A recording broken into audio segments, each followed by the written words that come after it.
Pedigree, a word used to describe lineage of superiority.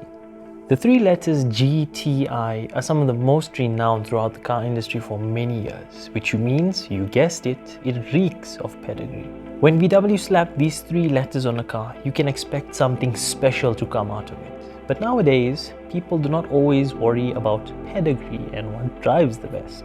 They could want a car that perhaps is the best looking, maybe is the most practical, and maybe even is the most popular, so that they get the most money back for their resale value. The options are vast with small performance hatchbacks with the likes of the Abarth, Peugeot 308 GTI, Mini Cooper S, Renault Clio RS. And then you get stuff like the Polo GTI and maybe the Fiesta ST, but this is the main one. Most popular hot hatch in South Africa. If you are going to do a statistic research because you're fancy pants and see which one people prefer, it's probably going to be this one, because in South Africa people are like sheep.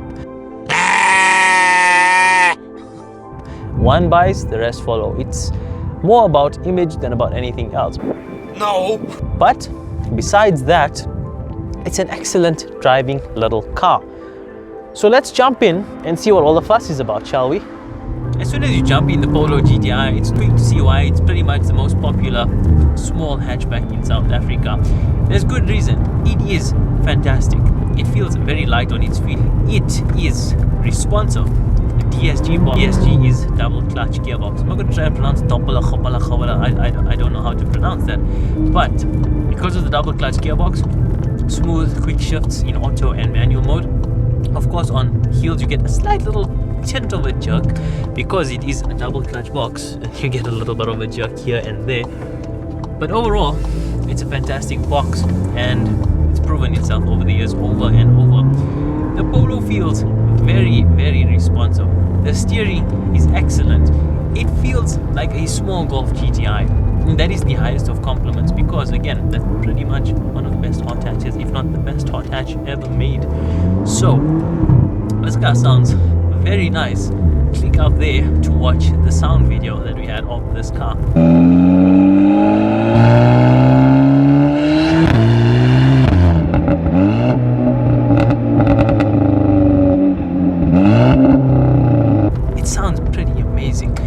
So, I'm not going to talk you through the engine specs or what is under the bonnet. I'm going to leave that for the owner of this car. Abdullah, take it away. So, comparing this car to the previous generations of Polo GTIs, from the 1.4 litre turbo, the 1.8 litre turbo, and now this, the 2 litre 4-cylinder turbo. This has the biggest engine ever fitted to a Polo GTI, pushing out 147 kilowatts, 320 Newton meters of torque and 197 horsepower. So the car is front wheel drive and, as Abdullah said, almost 200 horsepower. So in a car that's so light and small, 200 horsepower is a big number. That means 0 to 100 in around 6.5 seconds and a top speed of well over 200 km an hour. But it's impressive the way it handles. The thing with this, you can tell it's a family of a Porsche because it gives you confidence. It doesn't feel scary. And it suffers with a little bit of wheel spin, which means those Newton meters are really, really more than enough.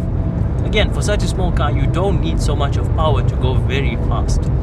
And there comes a point where you give a car so much of power, it ends up being too much and you can't have fun with it. You can't use all of it all the time. And that's what's amazing with these cars.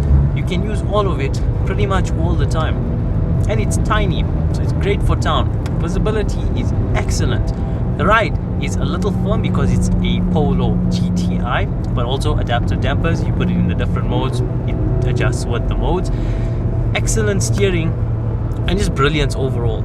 It is fantastic. Would you like to demonstrate to us how to put the car into launch control mode? Sure, it's as simple as having it in sport, having the traction control turned fully off, left foot on the brake, mash the throttle with the right foot.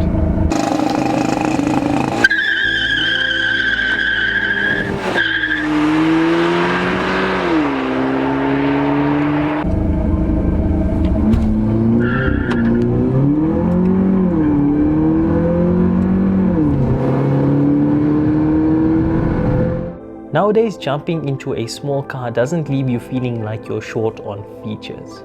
This Polo is fully spec'd, so we have digital dials that are configurable, a touchscreen interface with boost gauges and many other gauges, wireless charging, cruise control, a sunroof, self-parking, park distance control with reverse camera. A big deal for Polo drivers is a manual handbrake. So can it perform seamless handbrake turns?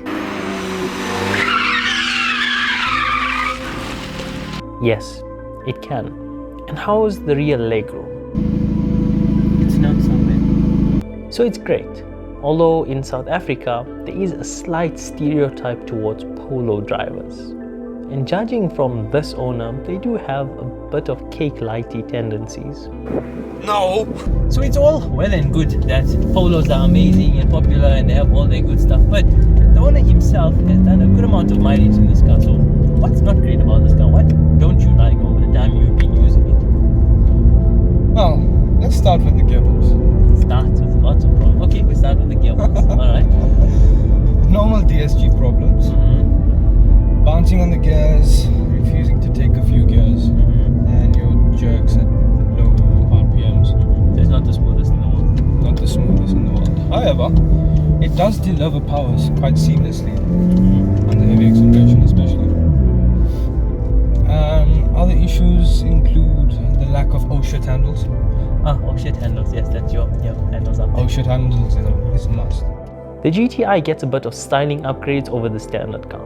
It's slightly lower with a nice spoiler at the back, a more aggressive front end with a different bumper, upgraded alloy wheels, red accents all over the car, dual exhaust tips, and sportier seats and dials on the inside.